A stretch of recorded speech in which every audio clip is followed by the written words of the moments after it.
One restriction of Drush up until this point has been that when we want to use Drush to impact the site, we have to be located within that site's directory on the command line in order to run commands and affect that site. But wouldn't it be cool, regardless of where you are on the command line, to run a Drush command on a particular Drupal site, simply with the use of a shortcut? Well, that's exactly what we can do with Drush aliases. Now, these are not to be confused with shell aliases, which are a shortcut for commands. In this case, we're talking about Drush aliases, which is an alias to a particular Drupal site. In order to use site aliases, we're going to need to add another file to our .drush folder inside of our user folder. So I'm going to jump back to our browser where we're at the drush.ws/help/examples page. And this time, we're going to take a look at the example.aliases.drushrc.php. Now let's go ahead and download this. So I'm going to right-click it and select Save Link As.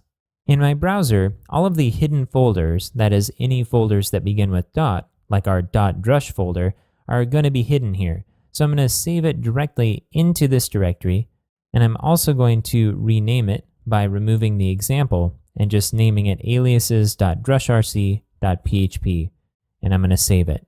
Now I'm going to jump back to the user directory here, and if we scroll down to the point where our files begin, we'll see the aliases.drushrc.php file. I'm going to go ahead and cut this, and I'm going to paste it inside of the Drush folder. Now, let's go ahead and open this up and take a look at its contents. So again, just like our example.drushrc.php file, there's a ton of great examples here that demonstrate many of the different configuration properties that we can associate with aliases, including how to create an alias for a remote site, which we'll do in a little while. For now, let's go ahead and take this example at the very top and paste it in and remove the commenting. Okay, so what we're going to do here is create an alias to our development site. We'll go ahead and leave the alias at dev, but we need to replace the root and the URI to match our development site. So on my machine, this is going to be chris/websites/loc.getsite.com, and the URI is going to be what shows up in the browser after the http://, which is loc.getsite.com. I'm going to go ahead and save this.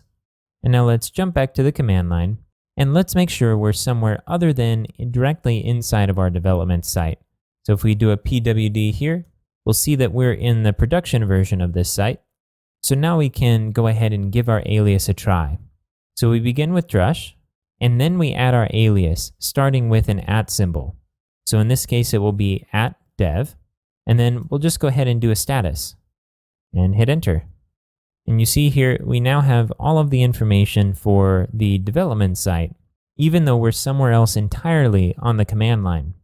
Now, this will make it easier to work within one command line window across multiple sites, and you don't have to worry anymore about navigating to the correct location on the command line to use Drush. Let's go ahead and set up a couple other aliases for our production site and for Gary, our coworker site. So I'm going to jump back to my editor. And let's go ahead and copy this property a couple times over. And we'll rename this one prod and this one Gary.